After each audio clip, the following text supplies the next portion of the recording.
Hello, everyone. Welcome to another artist interview. Today, I'll be talking to Edward Corpus, and he is a magical realist figurative painter whom I met in Seaside, California when I lived there 3 years ago. And we met at the artist studio tour, and I have actually not seen him since. So this is going to be really nice to catch up and chat about his art and his creative process. So I'll wait for him to join me and proceed with the recording. I have to apologize about my lighting situation. Hopefully soon this can change. For now, I'm making do with what's available. So I'll be back in a few minutes. Okay, I can see Edward. He is joining now. I have to admit him. And we should be having him here soon. There he is. Hello, Edward. I can see that you're here. I can't see your video, so you might want to turn it on. Welcome, welcome. And it seems like you're muted, so please turn on your video and unmute yourself. You know, if you've never used Zoom, it might be a little complicated, but there you are. Right. Yes. Welcome, welcome, and thank you for joining me. I'm excited to talk to you and hear all about your process and your artwork. Well, thank you. Hello, Z. Thank you very much for inviting me to your program. Of And course. I really appreciate the opportunity to speak with you and your viewers tonight. Absolutely. It's a pleasure to have you. How is it over there in Monterey? Well, we have finally broken the heat wave. It was actually cool at certain parts of the day, but last week or earlier in the week, it was 90 degrees in Carmel Valley for several days in a row. Oh, wow. I missed that. It's like it was only cold when I was there. Well, we have all these microclimates, and here in my studio, which is in Carmel Valley, the studio itself is pretty cool, but outside it was over 90 degrees several days in a row. Yes. Well, let's dive in, shall we? Okay, I introduced sure. you as the magical realist figurative painter, and I would like you to just tell us a little bit about your background and how you chose to become an artist. Um, Okay. just a brief um, story, I guess, about how, the calling happened. Because it's different for each of us, right? Some of us follow it Sure. when we're younger, some of us follow it when we're older, some of us follow Right. it for a little and then we fall out and come back. And so please do share. Yes. Well, 70 years ago, which was a long time ago, I arrived from the Philippines with my mother in a big 4-engine Lockheed Super Constellation. And that was a big airplane and had 4 propellers. So I arrived from the Philippines, and I spent most of my childhood and teen years on the East Coast. And then after that, I rolled to the West Coast. That's where I've been ever since. Oh, wow. I never knew that you're from the Philippines. I assumed for some reason that you're Japanese. No, no. Uh, I don't know why, but that's nice to know. I have really dear friends from the Philippines, and I've actually been to Manila. Um, so what about art? When did you start painting? Well, I'll tell you a story that my mother used to tell to whomever would listen about me when I was 3 years old. And remember that I told you that she and I, when we came over on this big propeller Yes. driven airplane.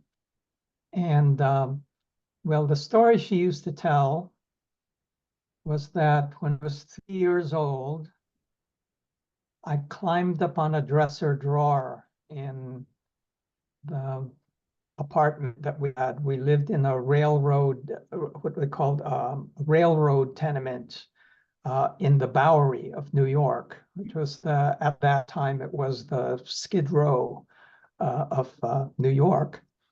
And she said that I climbed upon this dresser that had a big mirror, and I used her lipstick as a crayon. And I drew what everybody could tell was a big airplane on right on mirror using her lipstick as a crayon. Wow, that's an And amazing story. yeah, I was 3 years old, and the only experience that I had had in my life was coming over on that airplane. So that was the airplane that I drew on the mirror. Yes, so you feel like the calling to art happened when you were very young. Um, Yes, and was it right. an easy thing to get into? Is that the only thing you've done since you were three? Or Well, that was I consider myself an artist. I think I've been artist since I was three, Mhm. and that's where I could have said I declared myself to be an Yes, artist. I love it. And another story from that time that I do remember, as opposed to the mirror story, is that every morning, well, I said we lived in this railroad tenement, and it was, they called it a railroad tenement because the apartments were stacked end to end, like railroad cars.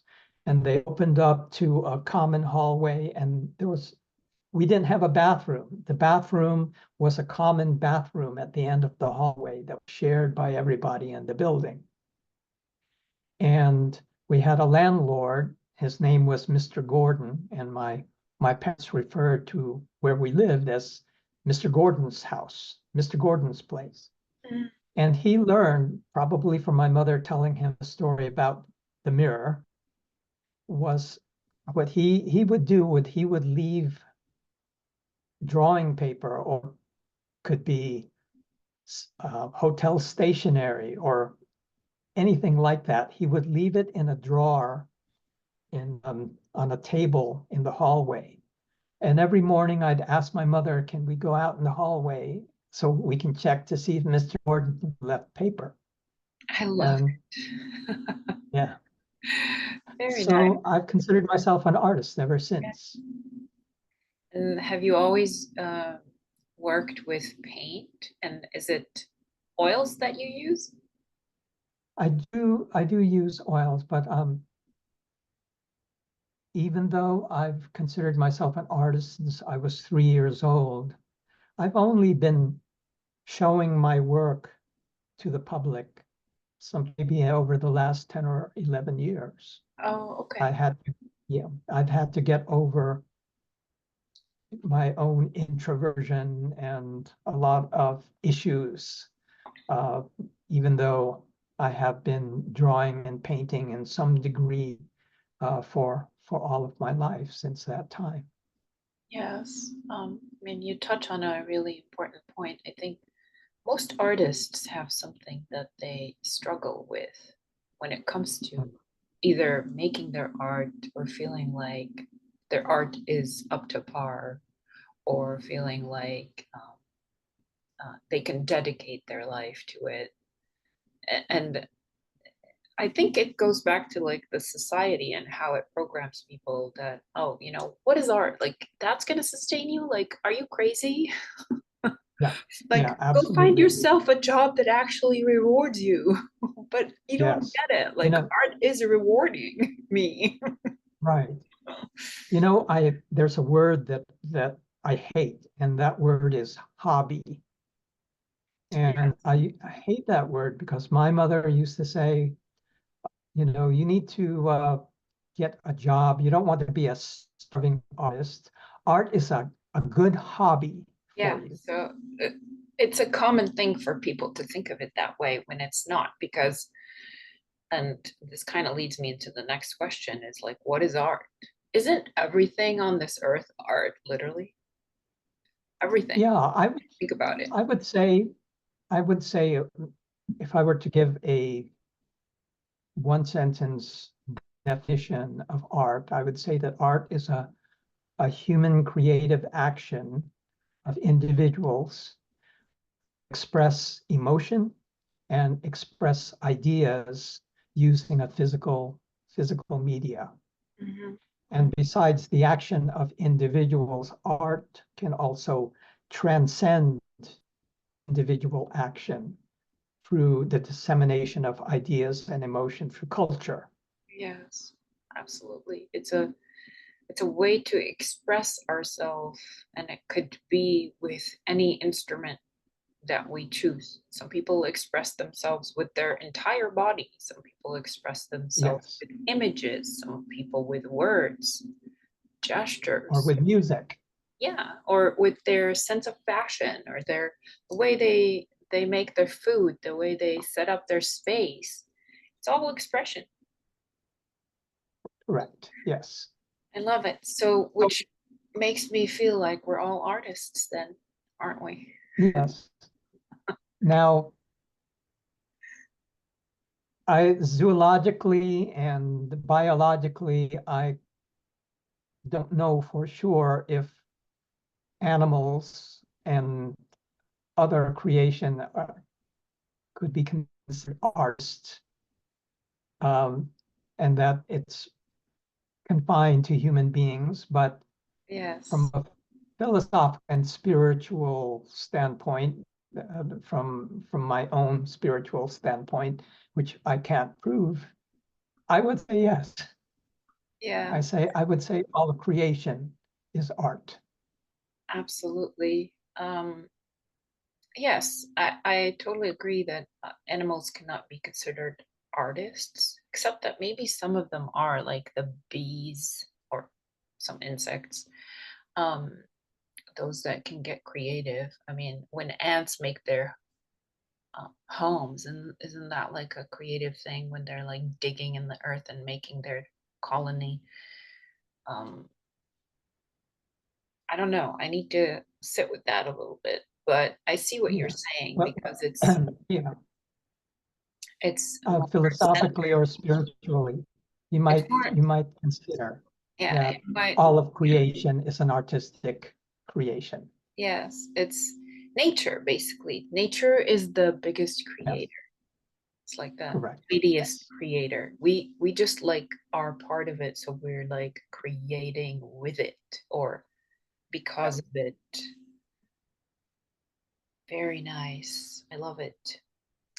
So I feel like I want to begin asking about your creative process. Let's talk about that just in Okay. general first, and then we can get into some of the artwork that you'd like to Okay. share, and Sure. I'll pull them up as you just describe your process uh, Okay. Right. briefly, Um, and then we'll start with okay. I use traditional media, though I'm now using it in non-traditional ways. And by traditional, I mean graphite or pen and ink or the traditional oil paint, watercolors, and acrylics. I go in and out of phases where I concentrate. Maybe I might go into pen and ink for a while and during the COVID lockdown, I used watercolor more than I do today. And up until last year, I painted primarily with acrylic paint. And since that time, I've been using a mixture of acrylics, oil, collage, graphite, a lot, just a mix of media. And right now I'm concentrating on improving my oil technique. But that emphasis might change next month. Nice. So, I find that a lot of us artists like to vary our medium here and there. I think it's okay, nice to always like start fresh with the medium. So I've pulled up one of the artworks that you would like to share a little bit about. Um, okay. Can we backtrack just a little bit? sure. Because uh, I have to admit that I am conflicted in a certain sense about the kind of art that I do. Hmm. And usually what I do is I draw on my personal experience, my dreams, altered states, mythology. I draw on a certain knowledge about history. And what I do is I create disquieting images. Some of them are more disquieting than others. And I try to be subtle and let the universal stories that are embedded in my work do the work for me.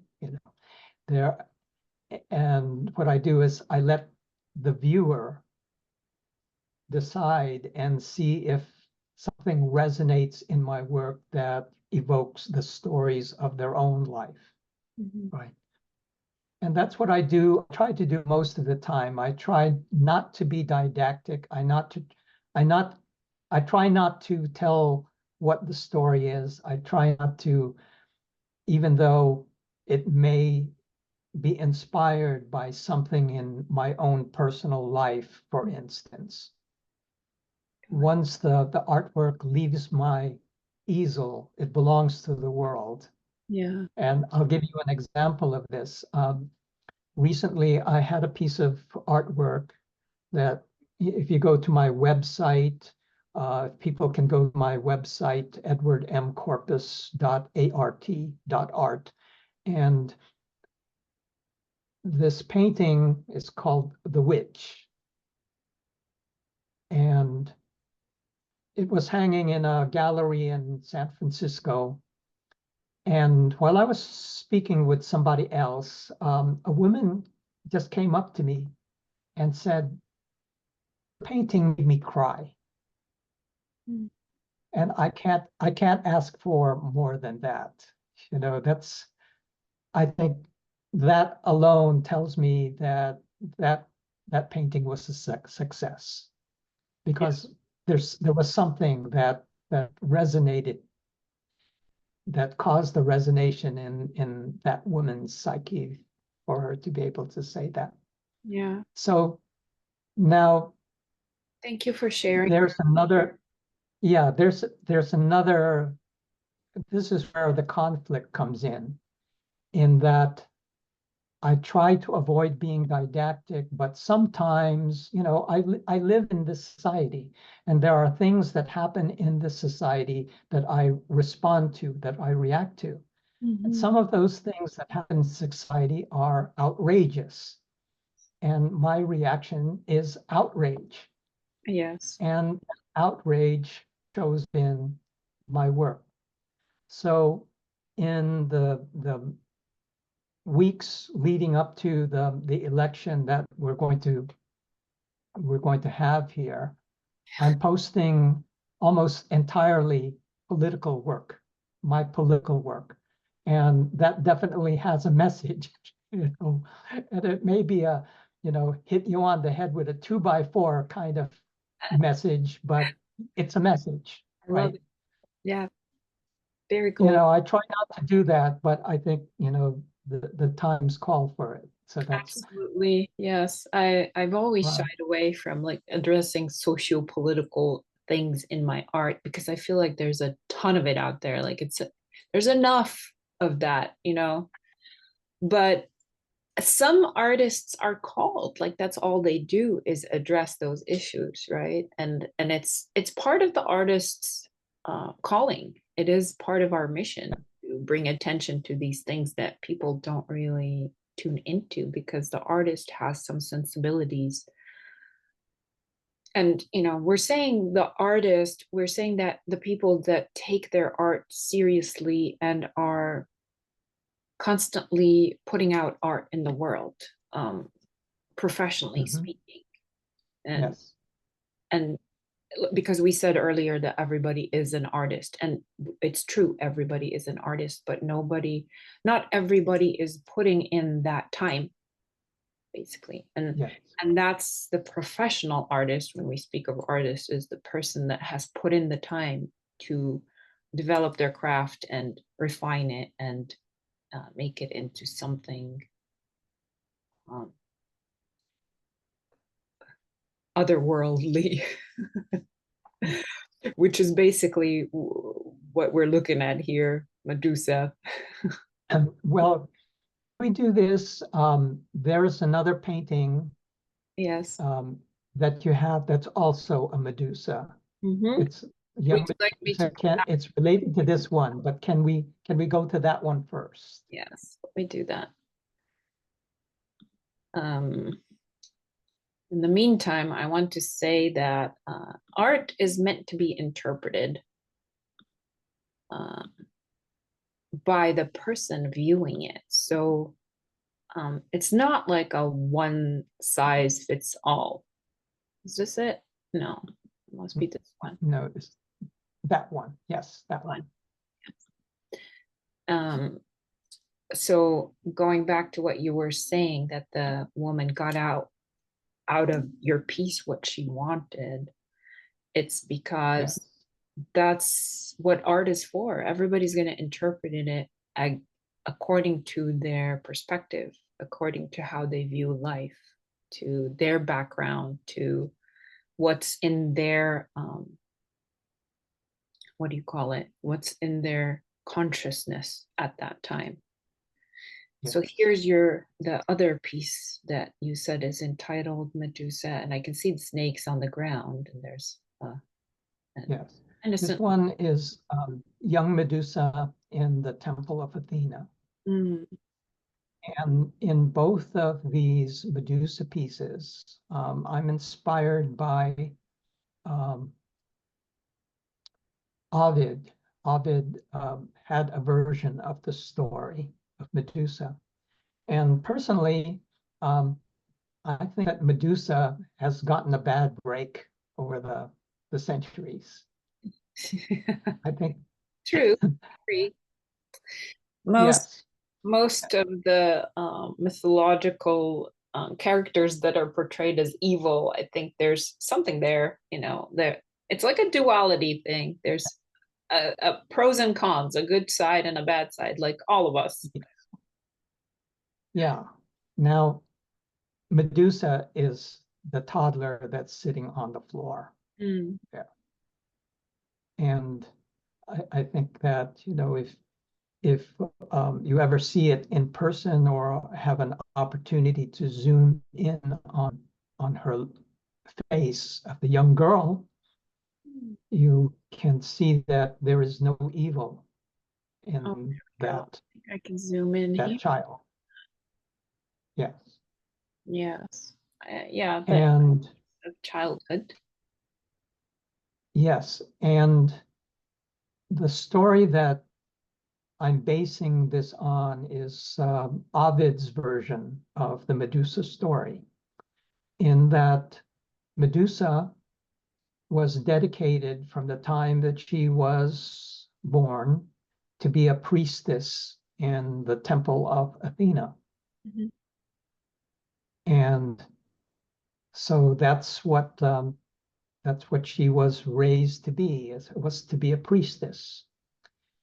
And as a priestess, the god Poseidon saw her and raped her in the temple of Athena. And consequently, it wasn't the god Poseidon who was punished for this act, this brutal, violent act, but Medusa was punished. Mhm. The victim got punished. Yeah. So, reflect on that. Oh, I can reflect volumes on that. I Yes, don't right. think this Yeah, is space for it, or maybe it is. I sure. don't know. Right. Um, So now if we go to the second one. yeah. Um, so it seems like you're very interested in mythology, is what I'm feeling. But I also noticed that you're not afraid to deal with the darker shadow aspects of humanity. Should I pull up this one, King No, Sisyphus?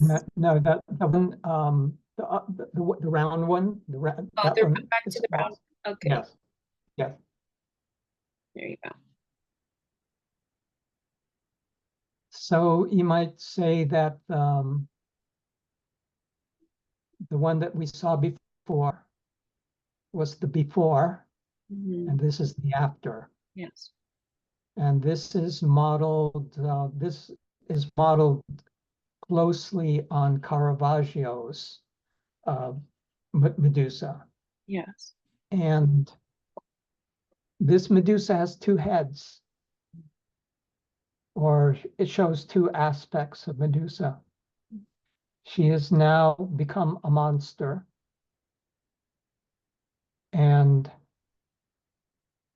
part of her as a monster is rage. She is pure rage. Yes. And I don't blame her because And you can see how, unlike the other characterizations of Medusa, that she is even being bitten by her own snakes, yeah. where she is her rage is her venom, and her venom continues to poison her. Yes. So If I could point out the other face, yes, sure. is the other face is Medusa, the grief part of Medusa, the Medusa that was victimized, the Medusa that was oppressed. And there are those two aspects of the crime of violence that was committed against her. So, if there's anything didactic I can say, uh, something universal is, I think that as a society we create our monsters. Mhm. Absolutely. Very cool. Thanks for sharing all that. Now, where I'm interested in, or what my interest in, is the creative process. Like, how did you have this vision? Like, where you just walking down the street and you're like, oh, I'm just going to paint Medusa with two faces? Was it a gradual process? How did you come to this vision? And like, that's what I'm interested in, right? Like, how did this happen? Where did it come from?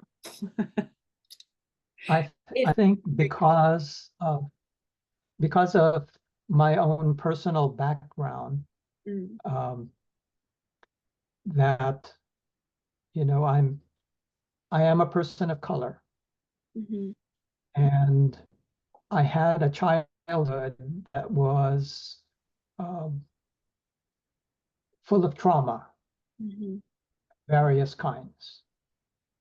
And I also write.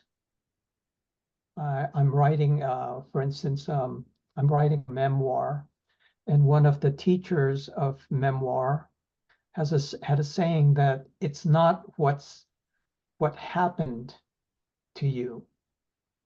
It's not what happened that's the subject of your memoir. It's what you did with it. It's not what you did, but what you did with it. To overcome it, And, basically. Yeah, I've had a teacher tell me the same thing. right, right. Yeah. And I think that despite obstacles, that I've developed a certain kind of sensitivity to issues of oppression, Mhm. of inequality, for instance. Yes. And yeah, and that informs a lot of my work. Sometimes I have to, when I'm driving and I've got the radio on and I hear some news story about people who are oppressed in certain ways or are victimized in certain ways, I have to turn it off. I've got to turn it off Hmm. because it evokes some really strong emotions in me. Yes. Um, it's So I would say it's that somehow cathartic. I feel like it's a cathartic way to address those things is to paint them, basically. So I don't know yeah, if you experience that in painting such themes. Does it feel like it's healing for you? it is. I think it's a way of processing. Mhm. And one of the things that I think we discussed previously were Mhm. emotional blocks to, for instance, creating art or writing or whatever. Yes. And I think that suppressing emotion rather than processing it, for me, is the primary damper to my creative expression. Yes. I think that there are no bad emotions per se, that emotions, whether it's anger or grief or sadness or whatever, they are information. Yes. You are getting information, but how do you process that information? And sometimes you need help in processing that information. Sometimes you need therapy, some other, sometimes you need art. You Absolutely. need a creative outlet. I think you need art all the time. Yeah. And, but, a tremendous amount of energy is spent in trying to keep that werewolf kind of locked in the basement. Mm. Yeah. And you can't let it out in ways that are uncivil, antisocial.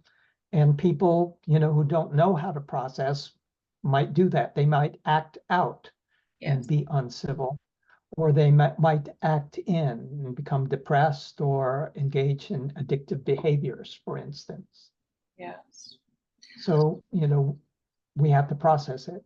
We have to Except learn how that to it's process. not always a straight line. It's not always like that. Um, Sometimes I've noticed that society makes it difficult for people who are in in dire straits, for people who are Mhm. experiencing hardships and traumas. Society, the way that it's set up, makes it difficult for those people to actually deal with their pain, is what I've noticed. Yeah, you're right. And if you're not strong enough in this society, it will destroy you. It will destroy you one way or the other.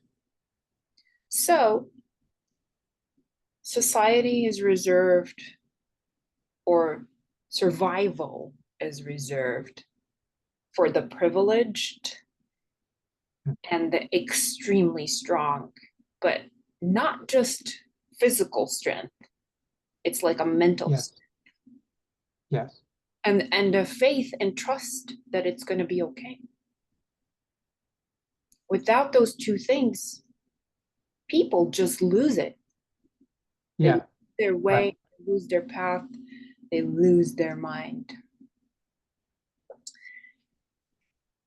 People Wow. without hope. Yes, exactly. But I feel like your work is just amazing, and it's the amazing part about it is that it's addressing issues that we deal with day to day in society that never seem to be going away, right? Yes. Mhm. Which one would you like me to pull up next? Okay. Let's see. Let's see what I've forgotten which ones I've sent to you. So Pull up there any is one of them. Any one of them. okay, let's do this one, King Sisyphus. I feel like I love the color on this one. It looks like a burning hell. Hello, hell. Yes. Tell me about it. This this also draws on mythology, Mhm. Greek mythology. Uh, King Sisyphus, uh, for his avarice, his pride, was condemned for eternity to push a huge rock up a mountain. Mm. And when he got to the top of the mountain, the rock would fall back down that mountain, and he would have to push that rock again up to the top, and he would have to do this for eternity. Wow. So in this is my version of Sisyphus, Mm. King Sisyphus. And the rock that he is pushing is made up of the garbage of his life. And you notice that I've named him King Sisyphus. Yes. Uh, you might recognize his face as based on a person living today. And I really don't need to name him, because I think that, say, many years from now, 100 years from now, uh, people might remember the myth of Sisyphus, or they might remember the poem of Ozymandias. And that would be what would be eternal, that the message that was embedded in those myths and those stories. Whereas this character that was my model for King Sisyphus may have by that time been relegated to the dustbins of history and forgotten.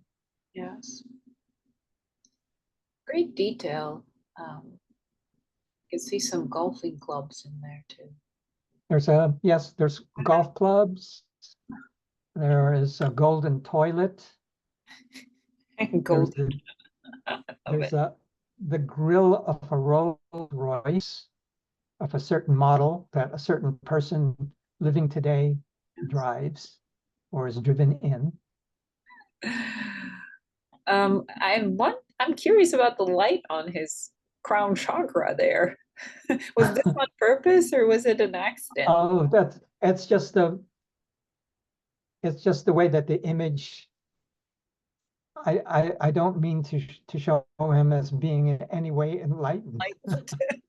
Enlightened. Oops. Wow. Yeah. Oh, and a little detail is that at his foot, it's very hard to see in this particular image, but that's a Diet Coke can. Oh, this can right here. Yeah. Yeah. Interesting. Wow. Yeah. I love all the details that you include in your pieces. Okay, shall we go on to the next one? Sure. I probably should have made a slideshow of them next time. It's an afterthought. I'm not Mhm. used to sharing this many pieces. How about this one? Portrait of Conrad. I think we still have that one and this last. Yeah. I think Yeah, that's, you can take your pick. That one's good. let's do this That one, one is, and then we'll do the yeah. Pretty in Pink. Wasn't that a movie, Okay. Pretty in Pink? Um, mm, I think it was. yes, it was, but it had the movie had nothing to do with Like this one. maybe. Here it is, Mr. Conrad. Now, this contains a portrait. It's a mashup of several elements. Hmm. The portrait is a man. His name was Conrad Hayden, and he was a journalist who grew up in Germany. And as a young journalist, he documented in a book, Der Führer. Well, it was his writings were all combined in a volume called Der Führer, the leader, which was one of the most definitive um, biographies and accountings of the rise of Adolf Hitler and the Nazis in Weimar Germany. And eventually he had to run for his life. He went to Austria, then to Switzerland, and then he and his family eventually emigrated to the United States. But um, if you read his work, one thing that may strike you is the incredible parallels um, between what was going on in Germany in the 1920s and 1930s to what is happening around the world, but most tellingly in the United States now. The rise of paramilitary gangs that eventually became the what we call the SA Sturmabteilung, the storm troops, who had no official function in German government, but acted as security for the Nazi rallies and intimidation of Jewish and Romani shopkeepers and those other kinds of violence. Yeah. And the other disturbing parallel is that a large proportion of the German population either welcomed or turned a blind eye to Hitler and the rise of Nazism. And so the hands I use as reference the, the first address by Adolf Hitler after, when he was appointed chancellor, his first address to the German parliament for Reichstag. And at the top, to the side of the portrait of Conrad Hayden, is a facsimile or a caricature of the Congress when Donald Trump gave an address to a joint session of Congress after he was inaugurated. Mm-hmm. So this is one of my more didactic, uh, explicit kinds of work, Yeah, and one of the ones that I'm publicizing more closely in the weeks before the election. gotcha. Um, you know, us artists, I think we struggle a lot with painting hands, and I see so many hands in here, and they're all like very realistically portrayed. Can you give us some tips on how you did this? Like, is this just merely like a lot of practice, or like, is there a technique to this, basically? Well, you just have to draw a lot of hands. That's what I was But wondering. these particular hands are if you Google uh, Adolf Hitler Uh-huh. address before the Reichstag, Uh-huh. you will find the photograph on which those hands are based. Gotcha. Okay. Right. So you Yes. had something to go off of. Right. Nice. Yeah, that's always helpful to us artists. Very nice. Well, I'm not a political person, so I mean, to an extent, but like I like to know what's happening, but I disconnect and disassociate when it comes to politics and those kinds of things because like you said, I've been traumatized all my life from politics. Yes. Understood. Understood. Yeah, that's like one of my You, traumas. You never know, maybe one day I'll paint like a huge mural that's like just political. I'll be like so fed up by then. Like, here you go, yeah. Pete. Deal with this one. Okay, Do our you last one is the pretty in pink one. And here it is.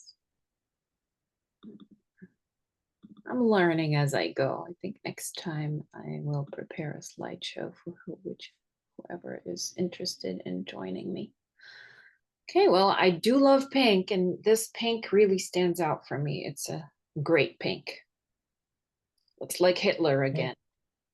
again. Well, this one isn't Hitler, It's not. but he was. This is based on a portrait of Hermann Goering, who was the number two behind Adolf Hitler.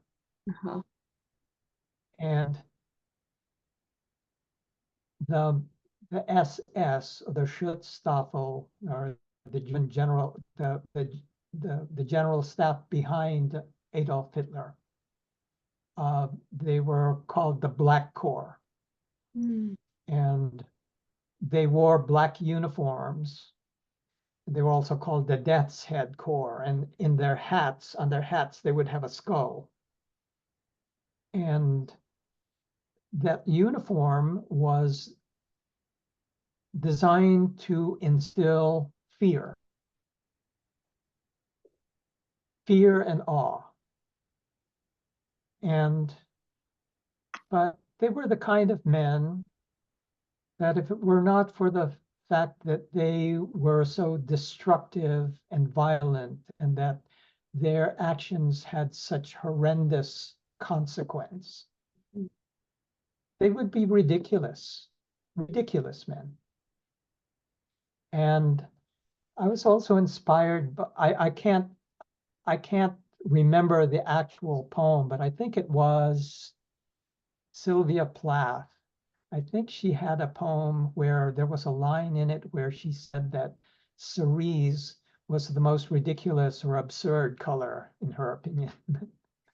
And so I thought that I would portray this number two Nazi Mm. in his SS uniform in a ridiculous pink. I love it. What a great color for a Nazi uniform. So I'm And he is curious about standing this quote. in front of a cage Yeah. that is modeled on the cage that uh, immigrants at our southern border are placed in while they are waiting to be processed. Oh, wow.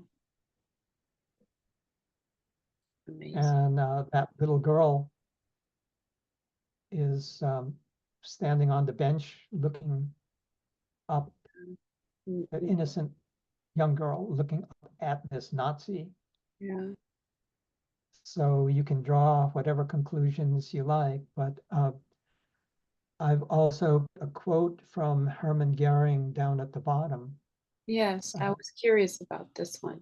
Voice or no voice, the people can always be brought to the bidding of the leaders. That is easy. All you have to do is tell them they're being attacked and denounced the pacifists for their lack of patriotism and exposing the country to danger.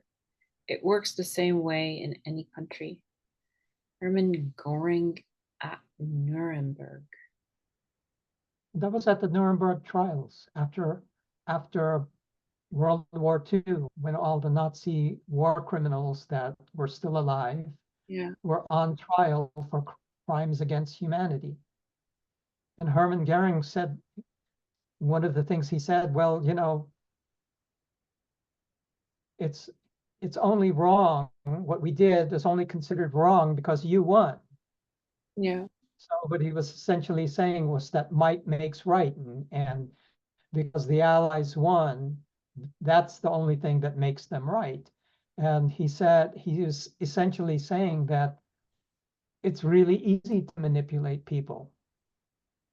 You know, everybody does it, and you can do it to anyone. Yeah. So, but essentially what he's saying, all you have to do is to play on people's fear, and you can manipulate them anytime. Yes, that's true. And it's working all the time, Mhm. as we've seen in recent years, and we continue to see. Right. Yes. Wow. Thank you so much for sharing in detail about your pieces. I feel like your work is definitely museum worthy.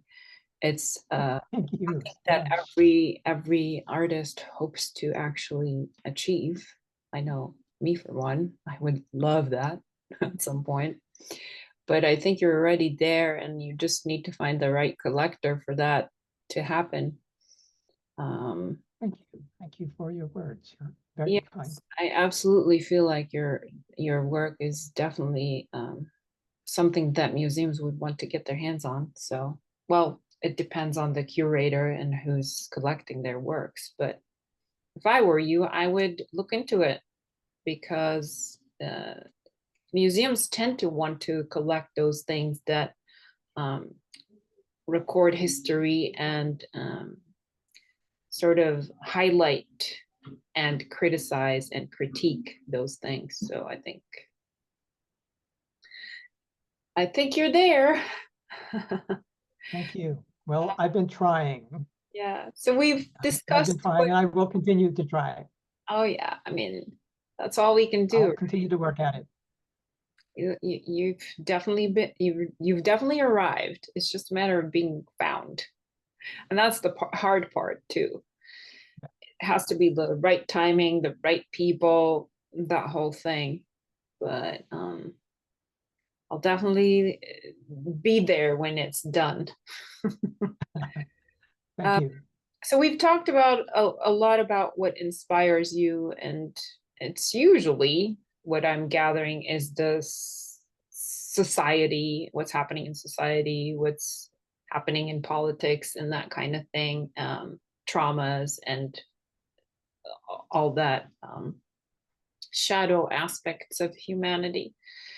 Can you share a little bit about what blocks your process? What have you found times when you're like not inspired to paint or just were not able to get yourself to get to the easel and paint something? And what was the reason behind that?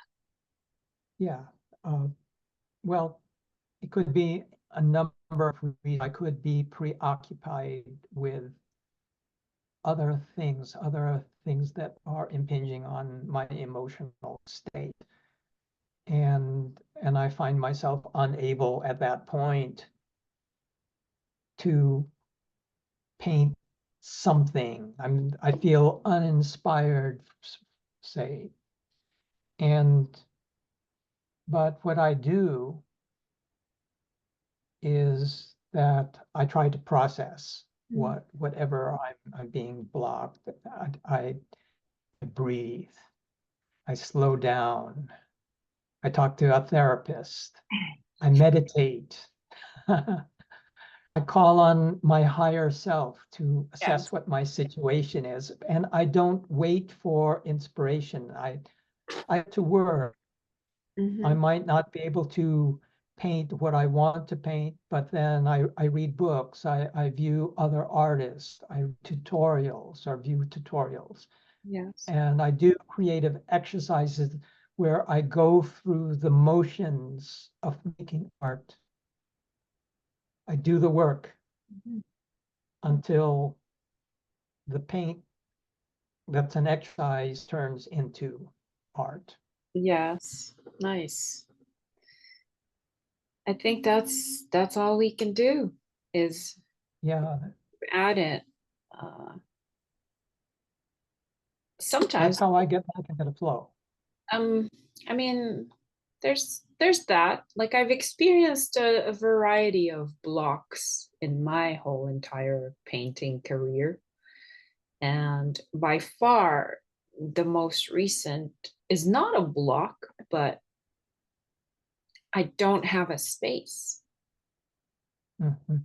I don't have a space to create. Literally, like I'm borderline, like homeless at this point, borderline. Yeah. So, what if you're an artist and you're homeless? Yes, What do you do then? right. Yeah, some people are going to say grab yourself an easel and paint wherever you are, take a travel easel, and that's easy. It's easy to do. But then if you're struggling in that way, are you really going to like prioritize that? Is that going to be the Yeah, priority for you, or is it to just get food on your table? right. You So, know, there is a genre. It's not really a genre. We would call it a genre looking from the outside in. mm, It's called outsider art. And outsider art, it's an ironic and maybe even tragic thing that a lot of money is being spent by art collectors on this kind of art that was created by people who are or were homeless in mental institutions and in prisons. mhm. And they created because they had to. They had to Help create. them. It helped them in some way. But then if you don't have the space for it, Yeah. And many of them are forgotten. Many of them are dead. I'm sure. Yeah. And many collectors are buying that kind of art Yeah. as raw and honest because it was raw and honest. Hmm. Yes. I mean, those are things I will probably address once I get back on my easel. For now, I am purposefully taking a break and I don't want to be Yes. like giving out the wrong impression. Like, yes, I've struggled for a few months when I moved here, but luckily I've just been approved for a home. However, there's that thing where I could have not been approved for a home, right? And then Mhm. what? Yeah. And I'm not the only person. There are many people who have already been through that and have not been approved. And so, like, how do they survive? Right. It's like Maslow's hierarchy of needs. You know, they need their food, they need Yes. their shelter, and then everything else comes after. And that's one of our like problems in society. It just Yes. breaks my heart because we're at the place where there should be nothing like that anymore. Yes. Honestly, if we want to call ourselves highly conscious beings and enlightened and whatnot, there is Right. no reason for this whatsoever. And let's like not even get into the wars part. Yeah. Like basic needs are like everybody's right, no matter who or what they are, what their background is. It doesn't really matter. Everybody needs a roof, everybody needs food, and everybody needs water and the clothing to shelter themselves. Like you can't just throw people on the streets, but we see it every day. Yes. and it's tragic. And oh, it was their fault because like they're a druggie. I don't know. Anyway, hopefully someday our children and children's children can figure that out. Well, Edward, I have one last question for you, and then if you wish to share anything else, you're welcome to, and then we can wrap it up. My last Okay. question is, what advice would you give to new and rising artists who have just decided that this is going to be their career? Maybe they're graduating from college with a BA in fine art, whoop-de-doo, or maybe they're just decided that that's their career path. They're not going to go to college, but they're going to take their art seriously and just start making that their priority. What would you advise them? Right. Or they have a parent who says, Yeah. no, Yeah. you don't want to be a starving artist. Yes. No, art would be a good hobby for you, but be a lawyer or a doctor. Exactly. Yeah.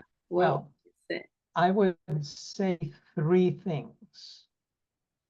First, I would say to our young artist, ask yourself, or not even young artist, say if you're a retired person and you've wanted to do this all of your life, but you did something practical, like being an accountant or something like that. Ask yourself, do you really want to create art? Is that your passion? Then do it, no matter what your parents, your family, your peers say to discourage you. It's number one. mm-hmm. I would say read and study everything, not just art, because this is going to be the what you draw on for your art. Learn about ecology, history, archaeology, stay up on top of the political economic situation, have a spiritual practice, learn about yourself and how your mind works.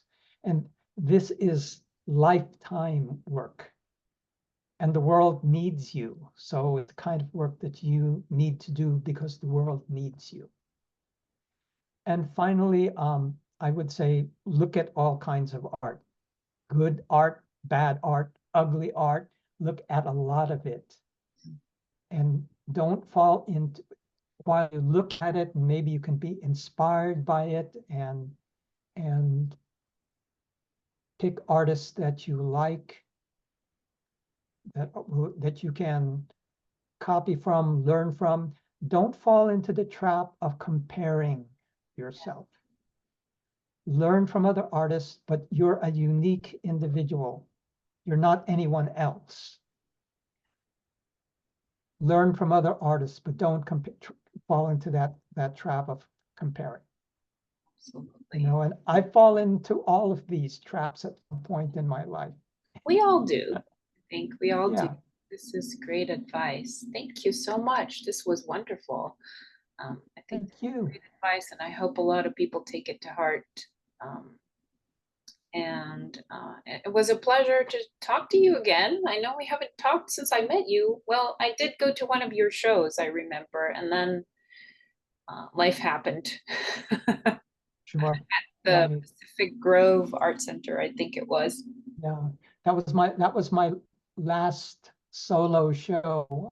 That was coming up on 2 years ago, and I haven't had a solo show, so I'm hoping I'll have another one soon. Well, I hope you will too. I haven't even had my first yet, so I'm hoping I'll have my first soon too.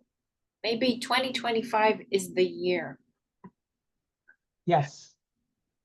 All right. Well, thank you so Hoping we'll much be for for that. being the guest today, and I wish you a great night. And please stay in touch, and you never know. I feel like at some point I'm going back to Seaside. Don't ask me when, but I know I'll be back. Hey, I just and need, we'll be here to welcome you. thank you. That would be great. Yeah, I'm needed here for now, so I gotta do my duties. All Okay. right. Have a great night and take care.